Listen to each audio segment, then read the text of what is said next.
मेरा नाम रविंद्र सिंह है और आप देख रहे हैं द स्टेट सेंटिनल। कैप्शन मैंने दिया है आज का कि किस बात को छुपाने की कोशिश की जा रही है।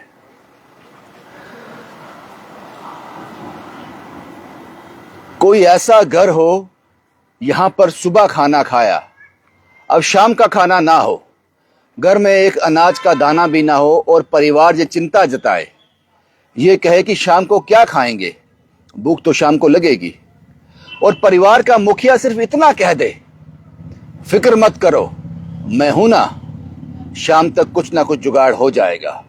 एक उम्मीद दे दे, एक सहारा दे दे, पूरा परिवार उस उम्मीद उस सहारे के साथ खड़ा हो जाता है।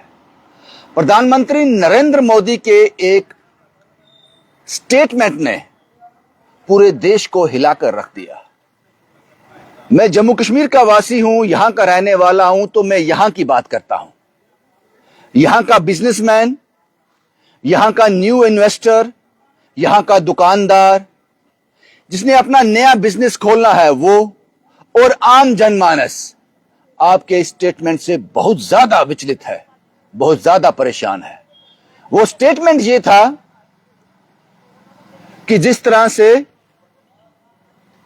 इजराइल, अमेरिका और ईरान की जंग लगी हुई है, इसका असर बहुत गहरा हो सकता है, लंबा असर इसका हो सकता है। हमें कोरोना काल में जिस तरह से हम एकजुट थे, वैसे ही हमें एकजुटता दिखानी होगी।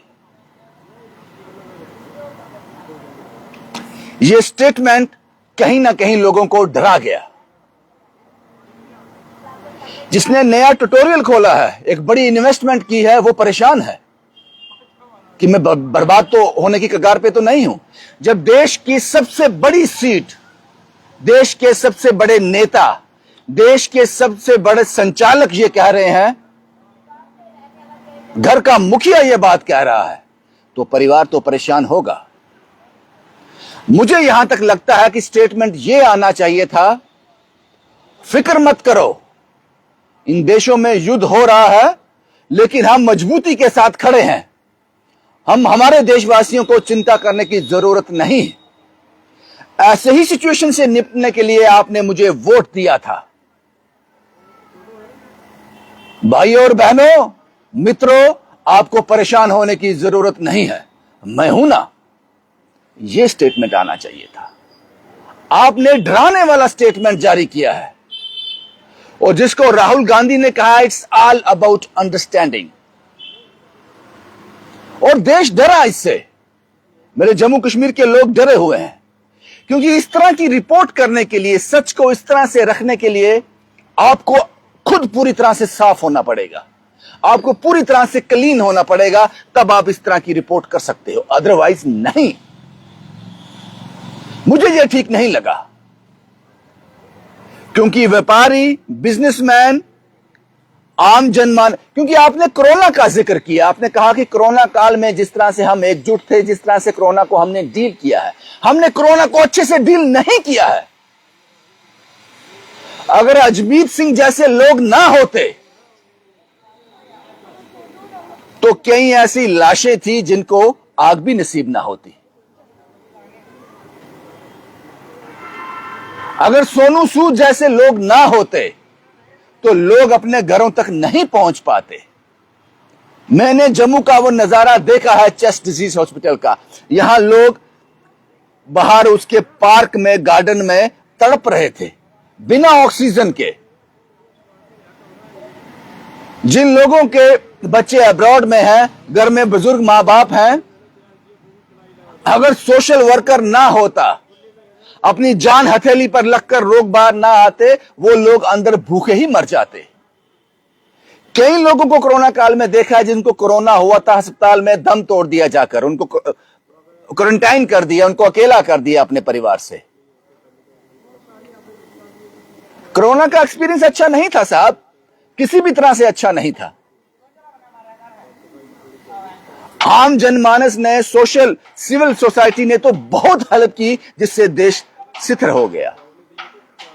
अब सरकार ने क्या किया था कोरोना काल में, याद कराना चाहता हूं आपको मैं। थालियां बजाई थी, चमचे बजाए थे, कोलियां बजाई थी।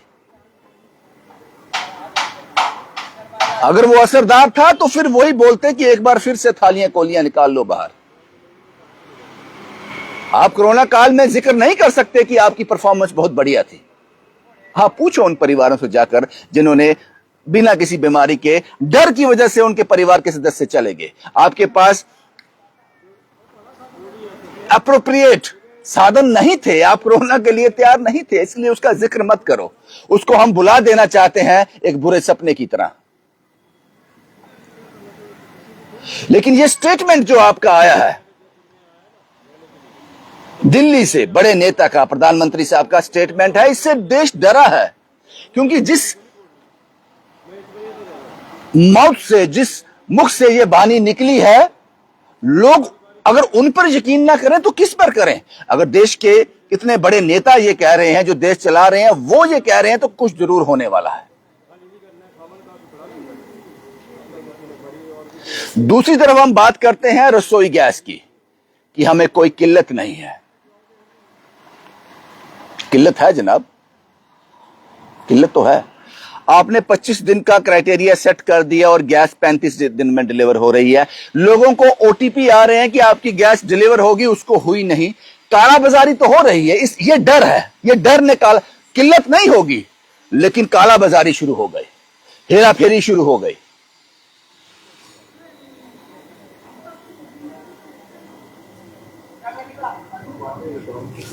आपकी उस स्टेटमेंट ने, मैंने कहा शुरुआती दौर में आपकी तरफ से यह स्टेटमेंट आता कि खाड़ी देशों में युद्ध लगा हुआ है, इसका असर भारत में भी होगा, जैसे पूरी दुनिया में होगा भारत में भी होगा।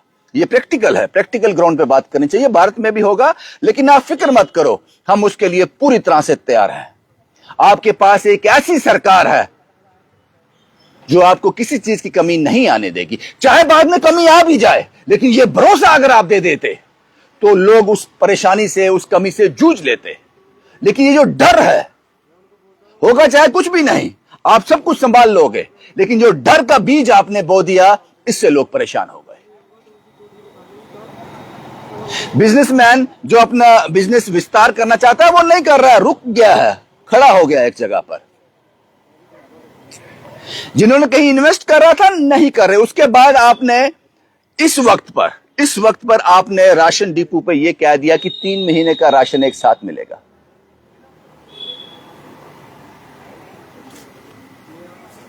कर देते 3 महीने का राशन एक साथ, थोड़ी देर के बाद जब ये सब कुछ शांत हो जाता। वो लोगों को लोग दिमाग लगाते हैं, अपना सोचते हैं। वो डर में दूसरा बीज था। कोरोना में तो आपने ऐसा नहीं किया कि 3 महीने का राशन एक साथ मिलेगा।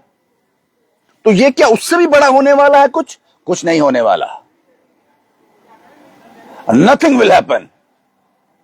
क्योंकि मैं जानता हूं कि मेरे भारत के पास एक मजबूत सरकार है जो सब कुछ संवार लेगी। लेकिन आप में विश्वास क्यों नहीं है? वो कॉन्फिडेंस क्यों नहीं है आप में? आप लोगों को डरा क्यों रहे हो?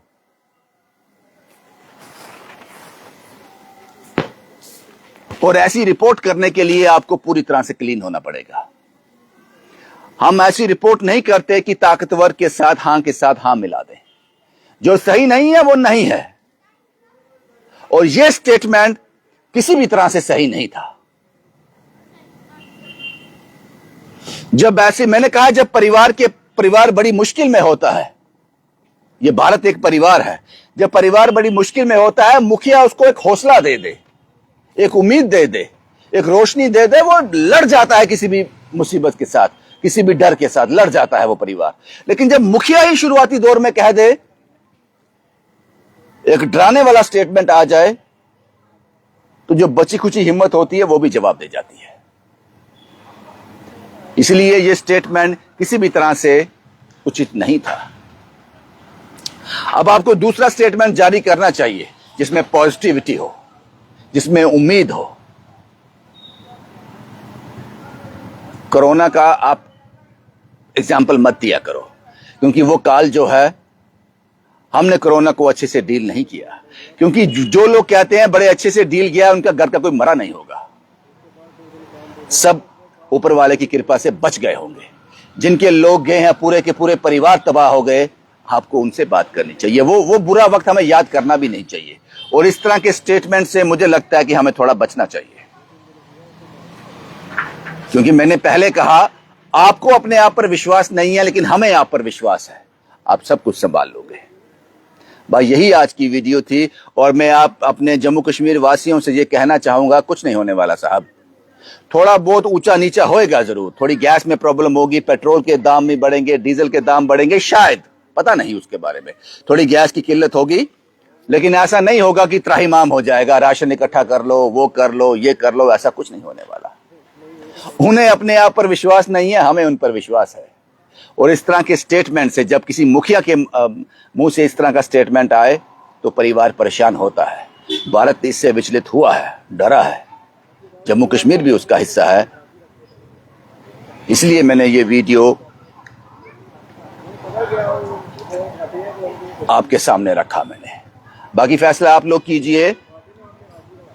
वो कहते हैं ना, डर के आगे जीत है।